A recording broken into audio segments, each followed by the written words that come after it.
अस्सलाम वालेकुम नाज़रीन, सराफत आपसे मुखातिब है। दो तीन अहम तरीन खबरें हैं, लेकिन इंजीनियर मोहम्मद अली मिर्जा साहब जो स्कॉलर हैं, एक दफा फिर पाकिस्तान के सोशल मीडिया पर बहुत ज्यादा डिस्कस हो रहे हैं। लेकिन इस दफा जो ट्रेंड कर रहा है वो उनके जो मद्दी मुखालिफ हैं वो ट्रेंड कर रहे हैं, यानी मुफ्ती हनीफ साहब ट्रेंड कर रहे हैं। और इंजीनियर साहब के हवाले से बहुत सारी बातचीतें हो रही हैं। यानी आज दिन में हमने देखा कि इंजीनियर साहब की अकेडमी के बाहर से 8 से 10 वीडियोज आई, फिर प्रेस कॉन्फ्रेंसेज आई, बार बार वीडियोज आती रही। वहां पर पुलिस बुलाई गई, वहां पर सिक्योरिटी मौजूद थी। इंजीनियर साहब की जो अकेडमी की इंतजामिया थी और उनकी भी कुछ वीडियोज मंजर यहाँ पर आई हैं। ये सारा मामला क्या है आपके सामने रख देते हैं। लेकिन मेरी खुशकिस्मती ये है कि मैंने बहरहाल इंजीनियर साहब से रब्ता करने की कोशिश की, नहीं हो सका, लेकिन उनकी जो अकेडमी के लोग थे उनसे मेरी बातचीत हुई है। वो क्या कह रहे हैं, वो एग्जैक्टली क्या कहना चाह रहे हैं, वो आपको बताते हैं। लेकिन उससे पहले खबर है, और ये खबर पर बड़ी परेशान कुन है। ये खबर खासी परेशान कुन है। खबर यह है कि आजम खान जो पाकिस्तान के क्रिकेटर हैं, मोइन खान साहब के बेटे हैं, पाकिस्तान कप में खेलते हुए उन्होंने अपने बैट के ऊपर फलस्तीन का स्टिकर लगाया हुआ था। यानी फलस्तीन के झंडे का स्टिकर उन्होंने अपने बैट के ऊपर लगाया हुआ था। पाकिस्तान क्रिकेट बोर्ड ने उन्हें तकरीबन वहां पर जो ऑन फील्ड रेफरीज या अंपायर्स वगैरह थे, उन्होंने 2 से 3 बार उन्हें कहा कि जनाब ये स्टिकर हटाएं। और उसके बाद पीसीबी ने, पाकिस्तान क्रिकेट बोर्ड ने, उन्हें 50% उनकी जो फी है, मैच फी, उसका जुर्माना कर दिया है कि ये आपने बैट के ऊपर फलस्तीन का स्टिकर क्यों लगाया है। अब ये बात समझ से बाहर है कि फलस्तीन का झंडा बैट के ऊपर लगाना ये कब से पाकिस्तान के अंदर जुर्म बन गया है। और ये मामला क्या है, ये यानी हमें 75 सालों से हम यही पढ़ते आ रहे हैं, हमने यही देखा है कि फलस्तीनी हमारे भाई हैं। तो इस टाइम में जब उन्हें हमारी सबसे ज्यादा जरूरत है, तो उस दौरान किस तरह से ये हुआ कि हमारा क्रिकेट बोर्ड जो कि हुकूमत के नीचे है, सरकारी क्रिकेट बोर्ड, वो एक बैट के ऊपर से झंडा उतरवा रहा है। यानी सारी जिंदगी हम लोग स्कूल में तकरीरें करते रहे, हम पूरी नस्लों को बताते रहे, हम इन्हें एजुकेट करते रहे, हम इन्हें समझाते रहे कि जनाब फलस्तीन के साथ हम खड़े हैं, हम जनाब फलस्तीनियों के साथ खड़े हैं और वो हमारे भाई हैं। बात यहां पर खत्म थी। लेकिन ये अब अजीब मामला है, जब फलस्तीनी हमारे भाइयों को हमारी जरूरत पड़ी तो हम तो बैट के ऊपर से स्टिकर भी उतरवा रहे। हामिद मीर साहब ने भी ट्वीट किया है। हामिद मीर साहब भी ये पूछ रहे हैं कि जनाब ये कब से जुर्म बन गया है, उस मुल्क का झंडा लगाना कब से जुर्म बन गया है। एक तो उनके ऊपर जुल्म हो रहा है, लेकिन उसके बाद हम झंडा भी नहीं लगा सकते। यानी ये अजीब है, ये अनप्रेसिडेंटेड है, ये गैर मामूली, ये समझ से बाहर है कि ये बातें किस तरफ जा रही है, मामला किस तरफ जा रहा है और ये किससे क्या मसला हो रहा है कि झंडा भी बैट के ऊपर नहीं लगवाने दे रहे। इससे पहले रिजवान ने जब एक परफॉर्मेंस किया था वर्ल्ड कप के दौरान, उसने परफॉर्म किया था और उसने उसके बाद उसने जो अपना मैन ऑफ द मैच है फलस्तीन को डेडिकेट किया था, तो फिर ये खबरें आई थी कि शायद रिजवान के ऊपर भी प्रेशर डाला जा रहा है, उन्हें प्रेशराइज किया जा रहा है। और हमने देखा इंडियन एंकर्स भी खड़े हो गए थे कि जनाब रिजवान को कहेंगे अपनी स्टेटमेंट वापस ले। अब ये आजम खान, अब आई मीन इट्स ये पाकिस्तान क्रिकेट बोर्ड कैसे उन्हें ये कह सकता है कि जनाब 50% जुर्माना है चूंकि आपने बैट के ऊपर स्टिकर क्यों लगाया है, बैट के ऊपर आपने फलस्तीन का झंडा क्यों लगाया है। हम उस चीज को तो सेलिब्रेट कर सकते हैं, यानी कैसे मुनाफिक हैं हम, मतलब like it's a fact. India में के अंदर फाइनल हो रहा है, एक नौजवान, ऑस्ट्रेलियन नौजवान फलस्तीन का झंडा लेकर ग्राउंड में जाता है, हमने यहाँ पर तालियां और हम जायद बन गए। हमने वो जो टर्किश बनाए गए ड्रामे हैं उनका बैकग्राउंड म्यूजिक लगाकर हमने यहाँ पर सलूट और नारे और पटाखे फोड़ने शुरू कर दिए। ये हमारा अपना हाल है, ये हमारी असल औकात है, ये हमारे अंदर तपड़ है, ये हमारी मुनाफकत है जो निकल कर सामने आ रही है। और हर दफा जब ये ऐसी मुनाफकत निकल कर सामने आती है, यकीन करे शर्मिंदगी होती है, खुद से घिन आती है, यार ये किस तरफ मामला जा रहे हैं और ये हम क्या करते रहते हैं और ये मामला किस तरफ जा रहे हैं। अब दूसरी खबर ये है कि आज एक तो तहरीक इंसाफ ने तबाही फेरी है उधर खबर पख्तूनख्वा में, जहां पर करक में आपने देखा, सबात में, एबटाबाद में, हर जगह पर तहरीक इंसाफ का इतना मैसिव क्राउड था कि जो अनकाउंटेबल है, यानी कि वो आप काउंट ही नहीं कर सकते, इतना मैसिव क्राउड है। लेकिन कामोकी में आज अवाम ने जनाजा निकाला है। तहरीक इस्तेकाम पार्टी, इमरान खान की पार्टी को तोड़कर जो भी बंदा उठाया जाता है उस पार्टी में शिफ्ट कर दिया जाता है, उस पार्टी के अंदर से वो बाहर निकलता है। उस पार्टी का आज जनाजा निकला, लिटरली जनाजा निकला। ये वीडियो भी आप साथ साथ देखें। यानी वहां पर जो ड्रोन है, ये ड्रोन बड़ी खौफनाक चीज है जी, ये ड्रोन असलियत दिखा देती है।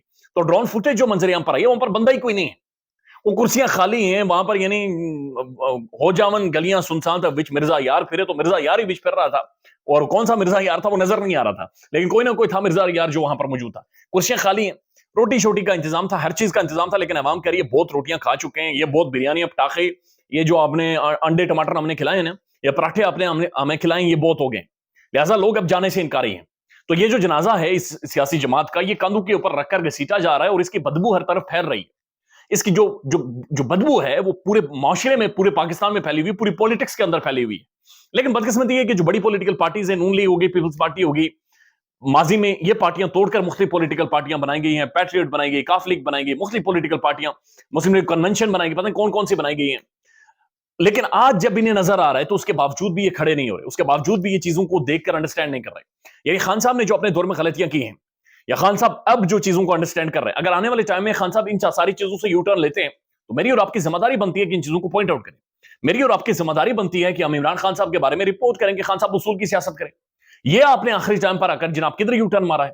لیکن یہ حیرت ہوتی ہے کہ یہ تمام تر پولیٹیکل پارٹیز دیکھنے کے بعد ایک برا ٹائم گزارنے کے بعد سمجھنے کے بعد اس کے بعد پھر کلا بازیاں کھا رہی ہیں, پھر سیاسی جماعتوں کو توڑوا رہی ہیں, پھر معاملات کو خراب کروا رہی ہیں, اور پھر معاملات اسی طرف جا رہے ہیں جہاں پر ماضی میں جاتے رہے.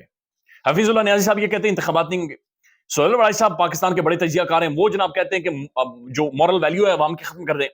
جناب جو ان کی جو ڈیٹرمینیشن ہے, لوگوں کے اندر جو ہوپ ہے, امید کو ختم کر دیں, اس کے بعد ملک آگے بڑھے گا. تو یہ عجیب و غریب ہے جو معاملہ جس طرف جا رہا ہے. اب معاملہ ہے جی انجینئر محمد علی مرزا. انجینئر محمد علی مرزا صاحب تب سے خبروں میں ہیں جب سے انہوں نے عمران خان کے خلاف سٹیٹمنٹ, وہ تو کہتے ہیں کہ انہوں نے نہیں دی, لیکن بہرحال ان کی ٹون میں تھوڑی سی تبدیلی تو محسوس ہوتی ہے. یعنی جہاں پر انجینئر صاحب اس چیز میں ڈیفرینشیٹ نہیں کرتے کہ جو سائفر والا معاملہ ہے وہ خان کے اوپر کیسے بنا, یعنی توشہ خانہ کس طرح سے خان کے اوپر ڈالا جا رہا ہے اور دوسری طرف کس طرح سے بی ایم ڈبلیوز دی گئی ہیں, ان کے بارے میں انجینئر صاحب کی جو رائے ہے وہ رائے تھوڑی سی ہے, سننے میں تھوڑا سا محسوس ہوتا ہے کہ کچھ نہ کچھ تبدیلی ضرور ہے اس کے اندر. بہرحال انجینئر صاحب ڈیفینڈ اچھے سے کرتے ہیں, اس میں کوئی شک ہی نہیں. میں نے خود ان کا انٹرویو کیا, میری خوش قسمتی انہوں نے ٹائم دیا, but he so good in that. اچھا, اب انجینئر صاحب کے اکیڈمی کے باہر سے جو ویڈیوز آئی ہیں, یہ مفتی حنیف صاحب ہیں, حنیف قریشی صاحب ہیں, اور اس کے بعد اویس ربانی صاحب ہیں. یہ اینکر ہیں, ایک ٹیلی ویژن کے اینکر ہیں, بڑی پڑھی لکھی شخصیت ہیں. تو یہ دونوں 5-6 بندے اور کیمرے شامنے لے کر انجینئر محمد علی مرزا صاحب کے اکیڈمی کے باہر پہنچ گئے, اور انہوں نے کہا جی انجینئر صاحب کے ساتھ ہمارا مناظرہ ہے, اور ہم نے اندر پیغام بھیجا ہے, لیکن انجینئر باہر نہیں آ رہا, نہیں ہمیں اندر لے جانے دیا جا رہا ہے, ہمارے کیمرے بند کیے جا رہے ہیں. پھر انجینئر صاحب نے کہا کہ پولیس بلوا دی ہے, اور پولیس ان بندوں کو گھسیٹ کر وہاں سے لے کر جا رہی ہے, اور رولا پڑ گیا, اور ایک ماحول بن گیا, اور سوشل میڈیا پر ویڈیو سرکولیٹ ہونا شروع ہوگی. پھر ٹویٹر پر یہ ساری چیزیں ٹرینڈ بھی کرنا شروع ہوگی کہ جناب انجینئر محمد علی مرزا صاحب مناظرے سے بھاگ رہے ہیں, انجینئر محمد علی مرزا صاحب دروازہ نہیں کھول رہے, وہاں سے بھاگ گئے.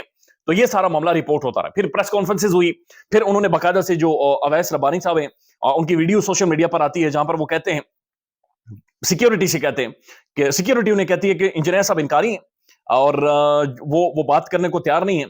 پھر انہوں نے یہ اویس ربانی صاحب کہتے ہیں کہ آپ اندر جائیں اور ان سے لکھوا کر لے کر آئیں, اور لکھوا کر ہمیں بتا دیں, کیونکہ یہ نہ وہ سمجھے کہ ہم کوئی رات 1 بجے آئے ہیں. پھر انہوں نے گھڑی بھی دکھائی کہ گھڑی کا ٹائم دیکھ لیں. تو یہ سارے آپٹکس انہوں نے کریٹ کیے. اب جب میرا اکیڈمی میں رابطہ ہوا انجینئر محمد علی مرزا صاحب کی, تو وہ کہتے ہیں کہ جناب مسئلہ یہ ہے کہ انجینئر صاحب کسی بھی مناظرے سے بھاگ نہیں رہے, لیکن مناظرہ کر کون رہا ہے, مناظرہ کس کے ساتھ ہو رہا ہے, یہ کب طے ہوا تھا, اس کے ججز کون ہیں, اس کے ماڈریٹرز کون ہیں, یہ کون اور شخصیات یہاں پر بیٹھیں گی, یہ سارا معاملہ کہ ہماری سمجھ سے باہر ہے. ان کے اکیڈمی کے لوگوں نے یہ کہا کہ ایک تو یہ جو صاحب اینکر ہیں اویس ربانی صاحب کے بارے میں انہوں نے کہا کہ یہ خود ہی انہوں نے کوئی ویڈیو بنائی ہے, اور خود ہی ویڈیو بنا کر انہوں نے خود ہی کہہ دیا کہ میں مناظرہ طے کرتا ہوں. یعنی اکیڈمی سے انجینئر صاحب سے کوئی کہتے ہیں کانٹیکٹ ہی نہیں ہوا, انجینئر صاحب سے, ان کی ٹیم سے, ان کی انتظامیہ سے کوئی رابطہ ہی نہیں کیا گیا. اور میں آپ کو خود بتا رہا ہوں, چونکہ میں نے انجینئر صاحب کے انٹرویوز کیے کہ وہ خود رابطہ نہیں کرتے.